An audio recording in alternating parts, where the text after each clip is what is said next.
Well, hello, everyone, and thank you so much for joining us this afternoon. I'm Tatiana Hernandez. I'm the CEO of the Community Foundation Boulder County, and we are so excited to share with you what the Community Foundation's been up to since our last webinar, in particular, the investments that we've made through our signature Community Trust program. So first and foremost, we couldn't do this without you. The Community Trust is a fund of the foundation that's been built over our 30-plus year history by the generosity of donors. I'm sure many of you in this room have given to the Community Trust, and we are so grateful for the support. Uh, our nonprofits in particular are grateful as well.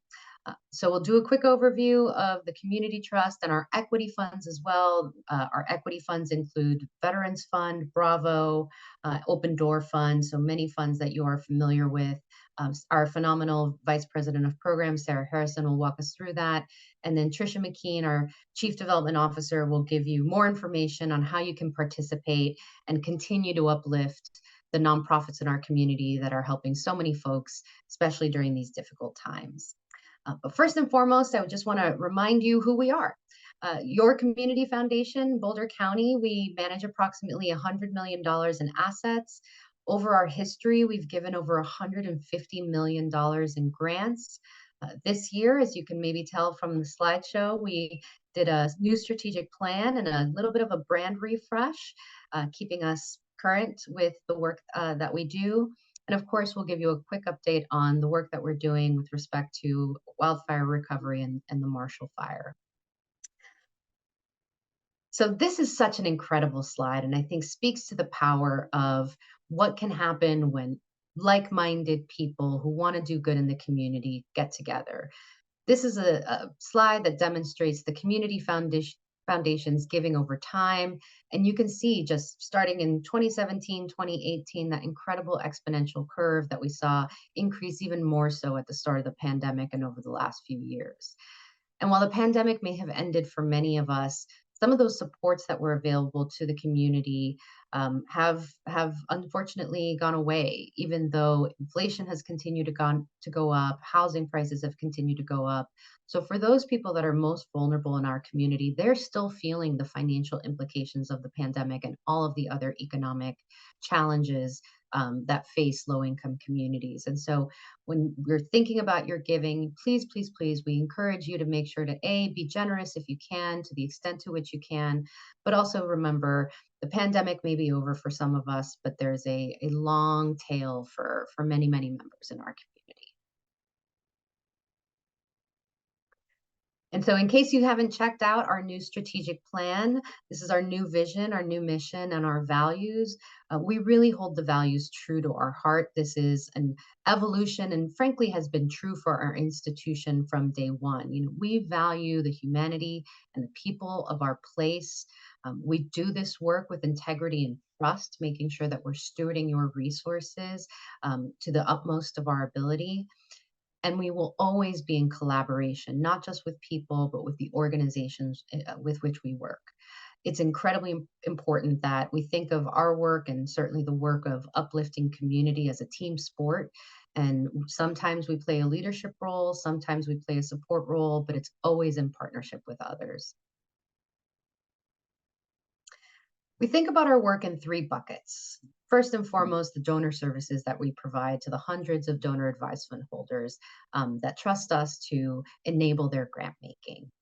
Of course, then the grant making is a key to all of our work, not just the grant making of our donors, but also those that the grant making that happens through the discretionary funds that we hold as an organization. And that's what Sarah Harrison will walk you through in just a second. And then leadership, you know, we are often looked to as an organization that can help listen, uplift the needs of a community, and inform local decision makers on how to best meet those needs in a human-centered way, in a really humane way. And so to close us out, we're 2 years now, almost after the Marshall Fire, and we've seen incredible strides in our community. Over 60% of fire-affected households are in the process of rebuilding or rebuilt. That's an incredibly large number. It's double the national average in half the time. And we know that that's first and foremost due to the hard work of the people who were affected, battling their insurance companies, slogging through contractors, and really moving incredibly quickly. And we hope that we've played a small part in making sure that that process was the least burdensome of people and certainly financially incentivizing and supporting the financial needs of people in the community. Unimaginably, over 24% of people are back in their homes. It's just an incredible recovery that we're seeing in Boulder County. And I think it's, again, due to this community of care that we have and the ongoing support of all of those folks who are directly affected. I happen to be calling in to this webinar from Maui as part of a national delegation through a group called After the Fire, which is a group of community leaders from across all of the mega fire communities, mostly West Coast, California, Oregon, Washington, as well as subject matter experts in all of the national alphabet soup of programs that we had to learn quickly about in the aftermath of our disaster. And After the Fire came to Boulder County a couple of months after the Marshall Fire and help those local leaders, whether they be residents, local government officials, folks like us, understand and really think about ways in which we can design uh, a recovery mechanism, a recovery infrastructure, recovery financing for communities that met the needs and thought about things that, hard lessons that were learned in places like Paradise or Malibu or Sonoma County in California. And so now we're here in Maui, paying that forward and meeting with those same local leaders, whether they be the grassroots folks that have set up community hubs that have been meeting the needs of the people from day one, county staff and local elected officials who are in that intermediate role of translating the federal alphabet soup for community. And it's been a very difficult but also heartwarming experience to see just how far along the community-led efforts are, but also how the spirit of aloha is absolutely core to the way people are thinking about recovery on Maui. And so with that, I will turn it over to our phenomenal Vice President of Programs, Sarah Harrison, but we'll have Q&A afterwards. And if you have questions about anything I've shared, we'll be happy to take those. Take it away, Sarah. Great. Thanks so much, Tatiana. Much appreciated for the overview. And today I have the pleasure of speaking to you about community trust and the equity funds grants and updates related to those grant-making initiatives. So a little bit about community trust. Community trust is a signature, long-standing program of the Community Foundation, and grants awarded from the trust support important programs and services. The Community Trust focuses on the following areas that you see here on this slide. So we award grants to support animal care and welfare, arts and culture, civic engagement, education, the environment, and health and human services. The Community Trust is focused on supporting equity, and we look at this in two particular ways. So we really are seeking organizations that are committed to equitable outcomes for historically marginalized populations. And we're also interested in organizations that are informed by historically marginalized community members. So really looking at having organizations involve those with lived experiences, those that are closest to the work and have the most valuable information to give at all levels of the organization. So from the board to staff to volunteers. Those are things that we look at when we're awarding grants through this competitive process. Our grant making is guided by trust-based philanthropy. The Community Trust, as you may be familiar with, went through an evaluation and redesign process. And as we looked at the findings from that process, we revised the grant to be more respectful of the work of nonprofit organizations. This year, there's a simplified grant application and reporting process.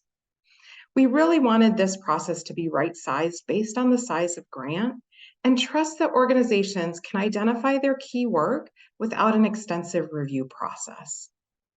We also use a community-driven grant review process in which volunteer community members look at all the grant applications and make recommendations. We have 75 diverse volunteers that participate in this process. Grants are carefully considered, and these reviewers come to consensus about which organizations to support.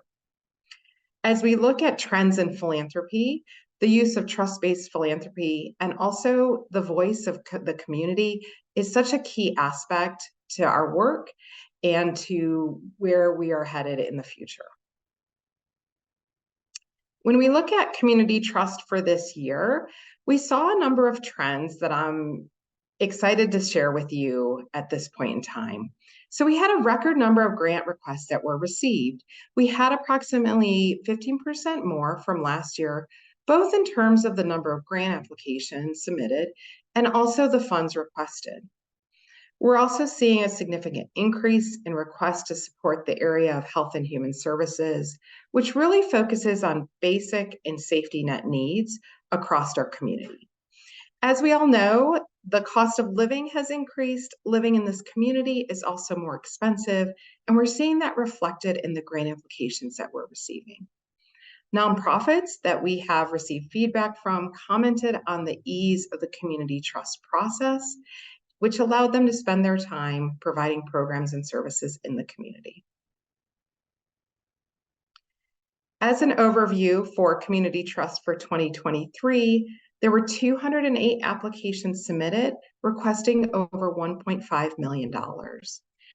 We were excited to release that $388,000 was awarded through the work of 75 volunteers, and that resulted in 145 grants that were awarded in the community.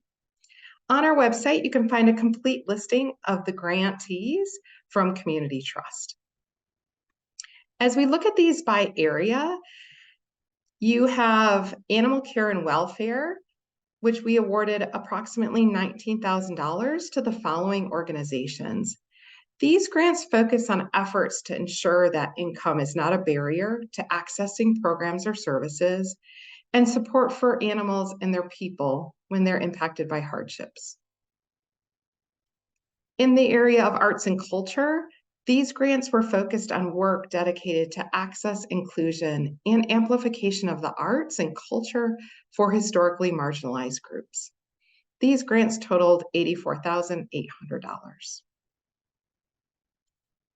In the area of civic engagement, with grant funding close to $27,000, we awarded grants that focused on supporting efforts to have an informed, inclusive, and engaged community. In the area of education, these grants support all levels of education, from early childcare and learning to support for high school students through to adult education and pathways for career or employment.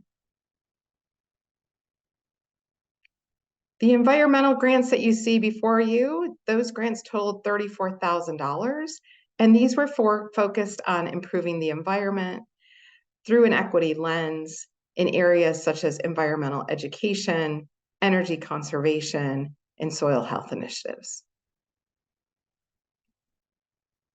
And the last area we have, health and human services, had grant totals of $181,000, and these focused on efforts related to basic needs, helping families and individuals maintain their housing, and also support for mental health services. So that's the listing of grants that were awarded through Community Trust. As I mentioned, you can see a complete listing of those grantees on our website.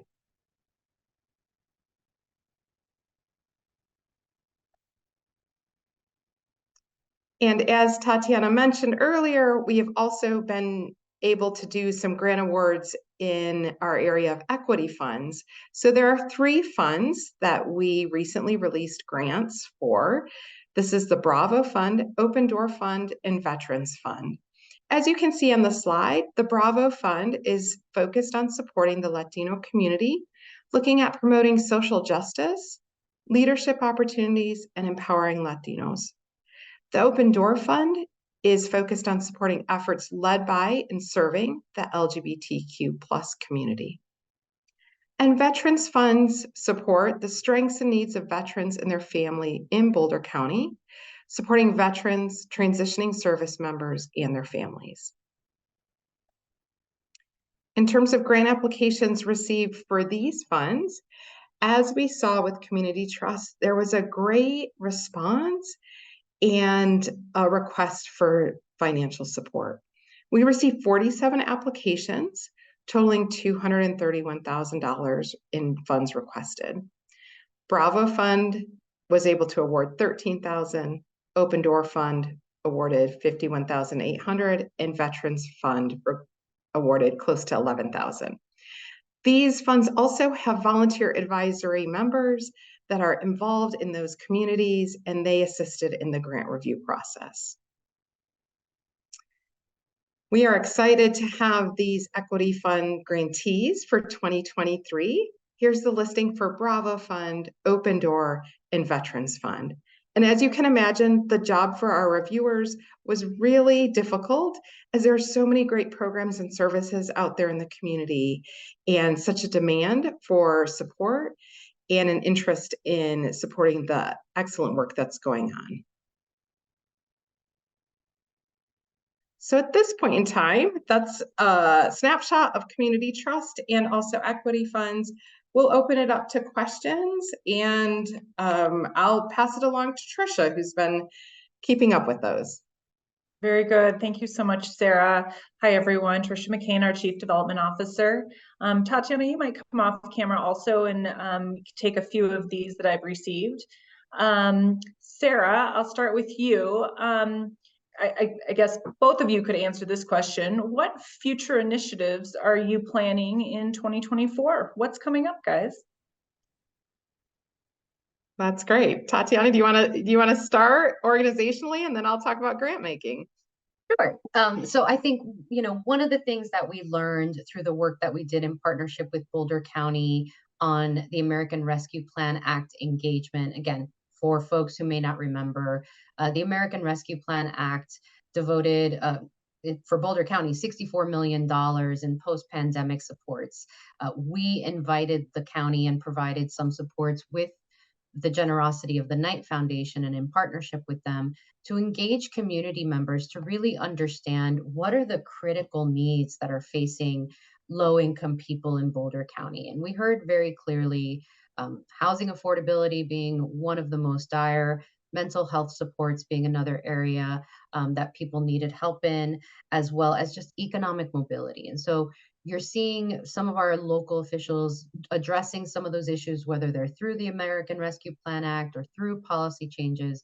But there's certainly an opportunity for us as a foundation to say, okay, that's one entity in our community of multiple municipal governments. How can we organize, coordinate, and think at a regional level of how we're addressing these issues in a way that meets the need, fills the gaps, and sets a civic agenda that we can all get behind. And so that's really one area. The second thing, and all of that is really undergirded, like I said, we had data from that work that happened in 2021 and into 2022. But I'm most excited about, and maybe this is where I'll turn it over to Sarah, about the redevelopment, reinvention, reimagining of our trends report, which will continue to help to undergird our decision making as a community, and in a way that is not just data as fact, but data and reality, and making sure that the data is a true narrative of what we're seeing in communities. So maybe Sarah, that's a baton pass over back to you. That's great. That's what I was going to mention, that we will be releasing trends in 2024, and we're excited to we've had such a long history in this work, and it's an exciting time where we can share this once again with the community, looking at community level outcomes and indicators, and how do we track that and measure that over time. So that's probably one of the most exciting things that we'll be doing in the future. We'll also continue with our grant making in this phase of moving to trust-based philanthropy and connecting with our community partners and listening to what they have to say about the process. How can we support their work that they're doing in the community? So those are some of the things that we'll be up to. I'm going to add one more thing on trends, Sarah, if you don't mind, because Sure. this is truly very exciting. You know, we hear so often from donors, from nonprofits, from policymakers that trends is the information that they use to make decisions about programming or giving or policy implications. And one of the things that I love about the new presentation of trends is that it actually puts that data in the hands of the people that will use it in a way where they can play with it, manipulate it, take visualizations, put it on their own website. So it's another layer of value add to the community that we hope and we believe will be incredibly beneficial to all of the different stakeholders that use trends for their thinking. I have to reference when I'm out and about with our donors and our community members, the buzz is all about trends. So it'll be an exciting 2024. Thank you both. Well, Tatiana, with your 3.5 years at the Community Foundation, and Sarah, with this, your first round of community trusts, this will be a fun question from the audience. What surprised you the most about this year's Community Trust and Equity Funds results? That's a great question. It is my first go round. I was surprised at how many grant applications that we received. I think it speaks to a number of things. It speaks to the need in our community for philanthropic support. Also, having a streamlined application process provided an opportunity for organizations that might not have a full development team or a grant writer. They can fill out our application and request funding. So I hope that through this approach, it also provided some equity in the world of fundraising for organizations. So that was what surprised me. And also we had a great response to our equity funds. We released a request for proposal, and we also had so many applications come in. And being newer, not to the community, but to the Community Foundation, I and the staff learned so much about the amazing work that continues to go on day in and day out in our community. I'll add, and I don't know, forgive me, I don't know if Sarah mentioned this in her comments on the community trust and the equity funds, but this is the first year that we offered bilingual instruction and invited people to submit in whatever their first language was comfortable for them. And so again, going to Sarah's point about how we can create more inclusive ways for different organizations and differently led organizations to participate and support and serve their communities was really important to us. Beautiful. We've all really felt that this year. It's wonderful. All right, I might have to cut down this question a little bit just in the interest of all the questions in the queue, but attendee today is asking, it's interesting that there's so many volunteers involved in the process, quite overwhelming, they note. Can you tell us more about that process of volunteers? That's great. I think it has been a hallmark of the Community Foundation to have volunteers involved in such a significant way. And I think it is such an impactful part of our work. We look at community volunteers from all aspects of the county, and we really carefully curate those volunteers to have diverse voices. So we look at race, ethnicity, geography, age, all sorts of different components of identity in terms of how we pull these grant panels together. So we have this as such a key part of our work. They review all of the grant applications. They come together through a consensus model and make decisions that are recommendations to leadership for consideration. So I would say it's one of the most exciting and interesting parts of our work, and really provides an opportunity, not for staff, but for those in the community to have a voice, a really important voice in the overall structure of our work. I'd add, this is one of the things that makes this community foundation incredibly special and has for almost the entirety of our history. Nowadays, having community-based decision making is the hot new thing that foundations are doing as a way of not just leaning into trust-based philanthropy, but leaning into equity. And this has been part and parcel of our work since the 90s. And so when you think about our community foundation being at the forefront of innovation, of leading with community voice, that has been absolutely core to the values of our institution and something that we're really proud of to continue as a tradition, but also continue to innovate on, and be a forerunner for the field to push even further. Beautiful. All right, one more question here. Do you all still do the Young Philanthropy program? That's great. That's a great question. So that speaks to the work that we do in the area of leadership. So yes, that's our 15 Forever program. We are currently actually seeking high school students that are interested in being engaged in 15 Forever. It's a great opportunity to learn about philanthropy, to learn about the work in our community. And again, this is led by students. So they identify an issue, they raise funds, and they actually review grant applications related to an issue that they've identified and make those funding decisions. So yes, we still are doing work through the 15 Forever program. We also have our Leadership Fellows program in collaboration with the Boulder Chamber. That's for mid-career professionals that are interested in learning more about the community and advancing issues and their own professional growth and development. Wonderful.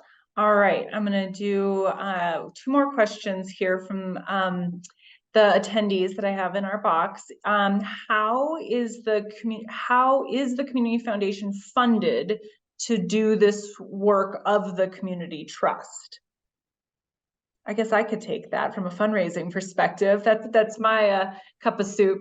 So all of our work at the Community Foundation in those areas of leadership, donor services, and grant making is funded partially, about half, from our donor advised fund fees. So we run donor advised funds for philanthropists in our community. So please consider us for your donor advised funds.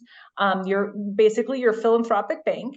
And then we raise the other half of our operations from annual donations, just like all the nonprofits that you all support in our community. So please do consider this work that we've presented today as part of making what we do in the community possible. All right. Anything you'd add, Tatiana or Sarah? Yeah, I would just remind everybody, all foundations are not created equal. And the beauty of a community foundation is the community part. You make this all possible through your support of us and certainly through your continued partnership with us through donor advised funds. But at the end of the day, I think the secret sauce of a community foundation is the people who come together to do good in our place that we all call home. Beautiful.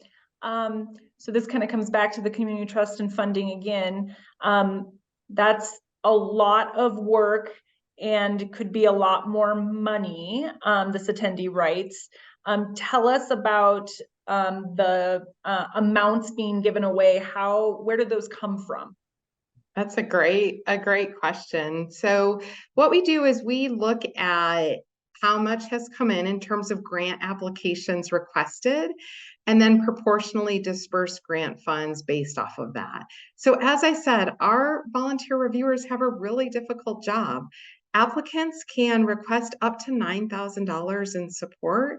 And as you can see from the grant totals, a lot of times we're not able to fund at that level, but they also, through the process of reviewing, they determine how much each grantee receives. So they do a really careful analysis looking at the application, the size of the organization, how many people served, and then help to make those determinations. Yeah, I'll add that at the top of the hour, I mentioned the community trust is an endowed fund at the foundation that was built from donations by people just like you. And over the course of 30 years, we have a amount to give out every year, but we also are this year encouraging people to co-invest with us and invest alongside us through a way, and I'll let Trisha speak more about this, but we're calling it the amplification. We have funds that we can give, but we absolutely encourage you not only to give to the endowment of the fund, the endowment of community trust to help us grow that over time, but also if that's not your bailiwick, then like come next to us and co-invest and help us amplify the amounts that we're able to give to nonprofits today.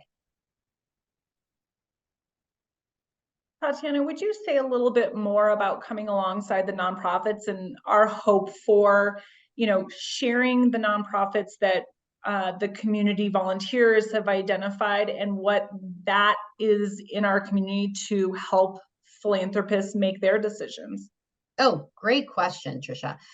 You know, we absolutely believe in the power of we in decision making, we in generosity. Like that is the power of a community foundation, and that it is rooted in the power of the we.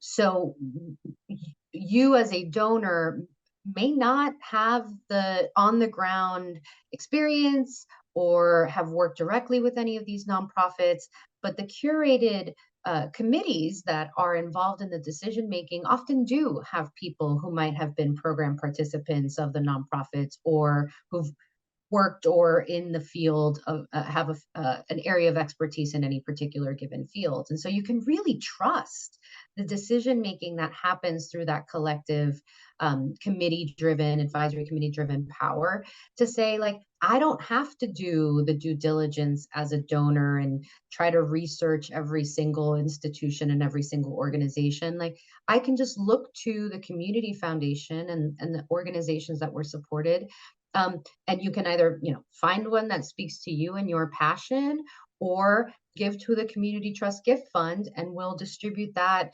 appropriately across all of the different organizations that are being supported. It really is, we're trying to make it easier for donors to give, and make it easier for donors to give to the things they care about without, and I'll say this, like the brain damage of trying to find what organization is the most effective or what organization has the closest connection to the community that I care about. That's the expertise that we're able to offer as your philanthropic advisors. Beautiful. Thank you, everyone, for your participation in the questions today. Fantastic questions and really helping us tell the story and show that leadership. So we do hope we'll provide the recording of this after the session today to our community. So please share with your friends and family as you're learning along with us, and they can learn too. So I'm going to just briefly talk about your generosity. I have the pleasure of wrapping things up with the opportunity to engage you. So as Tatiana and Sarah spoke about, all of this work would not be possible without your support for us to do what we do in the community. And unfortunately, I have the example of the recent crises in our community over the past number of years, that a strong community foundation means a strong partner in good times and our daily needs of our Boulder County community, but also when our community is strained. And so by supporting us, you're supporting the greater community and programs like the Community Trust. Secondarily, we'll share, and Tatiana took a little bit of my thunder, of the amplification efforts of the Community Trust this year. We received an overwhelming interest by some of our key community members of wanting to get more money out as quickly as possible to the nonprofits that our community members, through the volunteer efforts of the Community Trust, are betting on. And so through that, as Tatiana mentioned, you can give to our 2023 Community Trust Amplification effort. So essentially, the money that Sarah presented will have the opportunity, once we collect all the money through through December 31st, to distribute the money in January as what I'll call as like a bonus check. So they'll receive more money than what has been announced to them also. So it'll be a great effort. We've already raised pretty significant amount of money from our affinity groups, the Women's Philanthropy Group and the Environmental Affinity Group, of really strong community members that want to see our efforts amplified. So those are the two opportunities as you're thinking about your year-end giving and all the time giving. As you know, the needs of our community, where we like to say that if we can't have all thrive in Boulder County, where can you? So help us help our community in all of these areas that are amplified through the community trust. With that, Sarah and Tatiana, when you come on and say a thank you with me for today's session, and we hope everyone has great, safe holidays and be generous out there. Thank you. Thank you so much, everyone. Have a great day.